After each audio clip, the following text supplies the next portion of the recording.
Hey there foodies, welcome back to my channel. Join me in the kitchen today to make some delicious jalebi.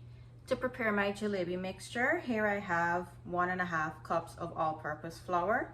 To this, I will add 6 tablespoons of cornstarch or corn flour, 3/8 teaspoon of baking soda, a pinch of freshly grated nutmeg,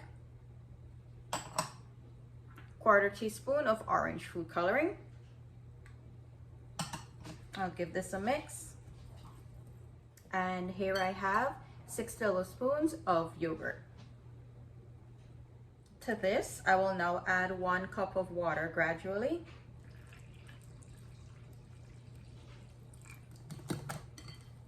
So I've added all of my water here. What I'm doing, I'm trying to break up all the lumps of the flour to have a nice, smooth, thick, runny batter.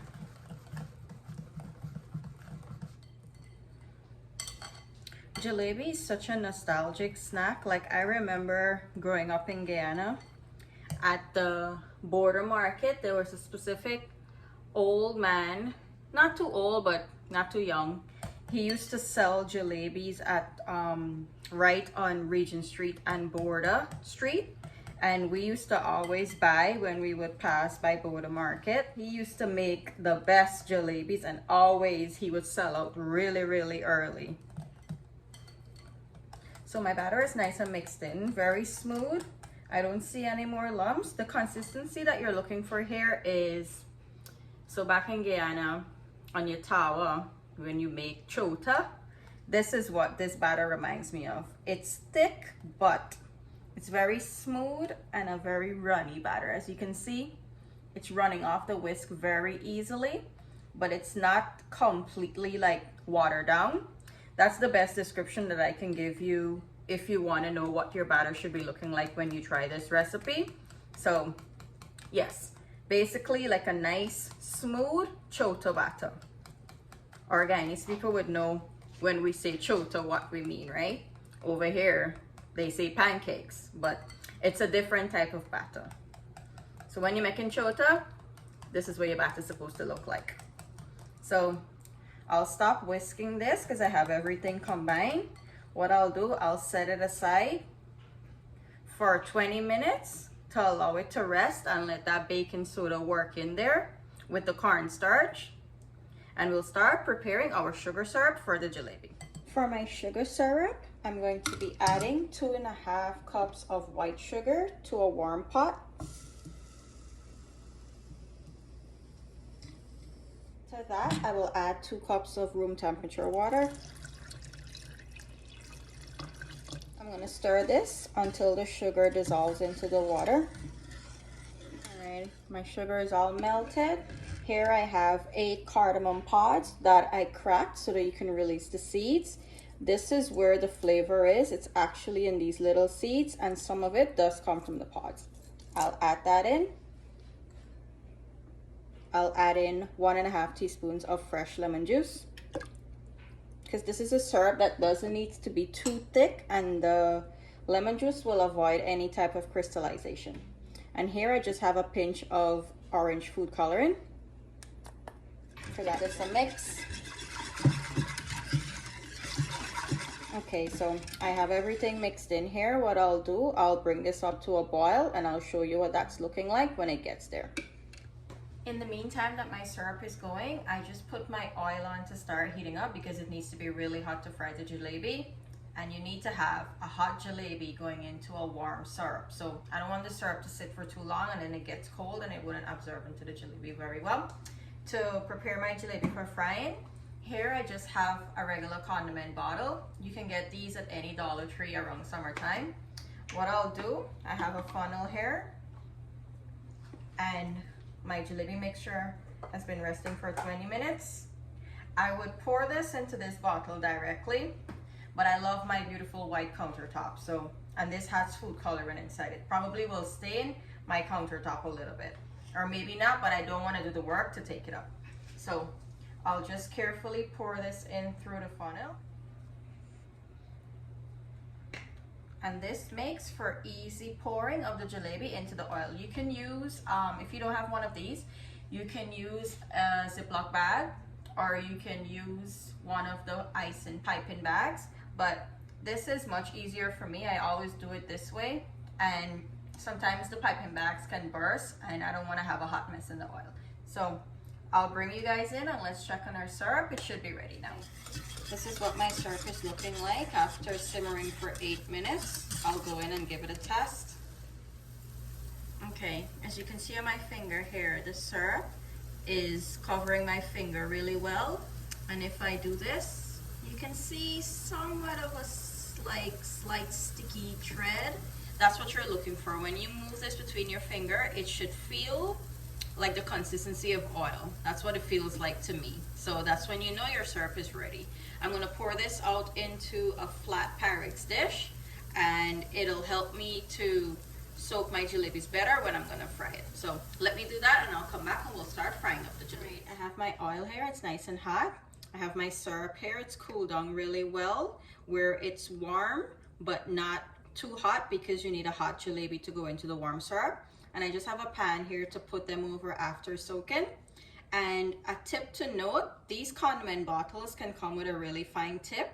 So if you want a fine jalebi, you don't have to cut it, but I don't like the fine ones. I like the little more fatter ones. So I just trim the tip here to make it much bigger. So I'm gonna pour my first jalebi here.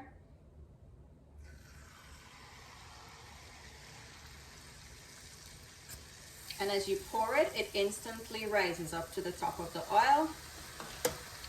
Just push it to the side and pour another.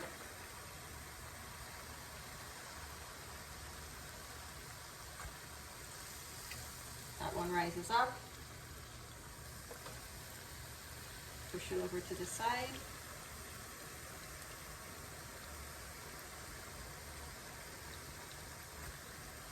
And that one will rise up. I'll only do 3 at a time because I don't want to overcrowd the pan.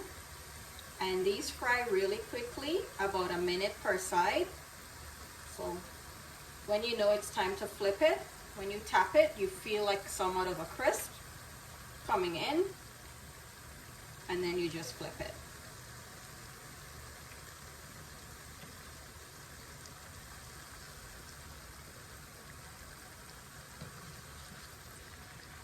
This smells really good right now. I'd imagine if I'm at a street food stand where this originated from, India, this is exactly how it would be smelling up against the stand, waiting for fresh hot jalebis to be fried and given to you.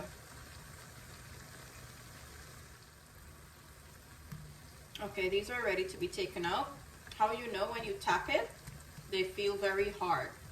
Like if something was crispy, how it would feel in the oil, that's exactly how it feels. So I'm just gonna take them out one by one, drain them really well, and immediately drop them into the syrup.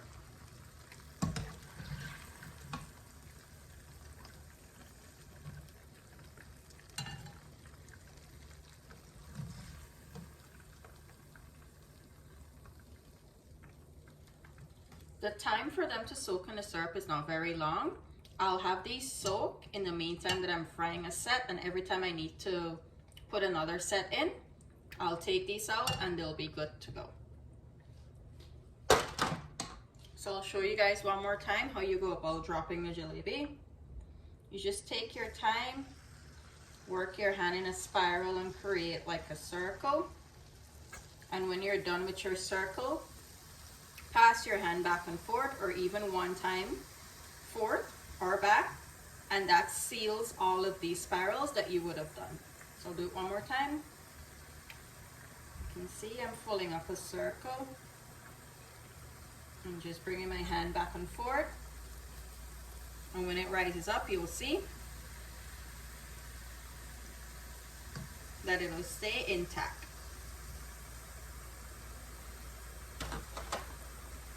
Usually the vendors do these really fast. I can't keep up with that speed, so I just do what works for me. Take your time,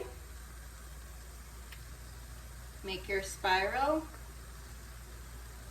pull it up, back and forth, and allow it to rise up. And there you go. You have not so perfect looking jalebi, but the thing can pass. It can work. It's not really too much of how it look, it's about how it tastes, right? And these taste really good because I've already tested the one that I fried to see if my oil was hot enough, and it tastes really good. So I'll begin to remove these from the syrup here. And this is what it's looking like after it's soaked. And I'll just carefully place it on the pan that I have here, so that I don't break any of them.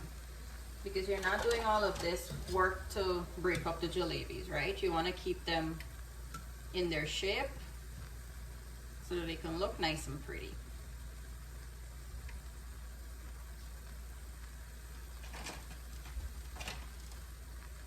And in my syrup here, I still have my cardamom pods. I didn't take them out because the syrup is continuing to infuse with the flavor. I'll continue to fry the rest up and soak them in the syrup, and then I'll come back and show you what everything is looking like when it's done.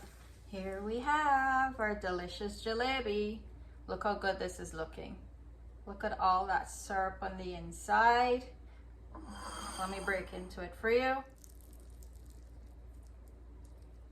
Look at that. Look at all that syrup. It's literally dripping all over the countertop right now.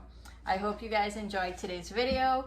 I hope that you give this recipe a try. I'm telling you, it's not very hard to make. Just follow the steps that I would have given you, and you should have some perfect jalebi. Do give the video a thumbs up, like and share with family and friends, and of course, do subscribe to the channel. Thank you guys for watching. See you on the next one. Bye.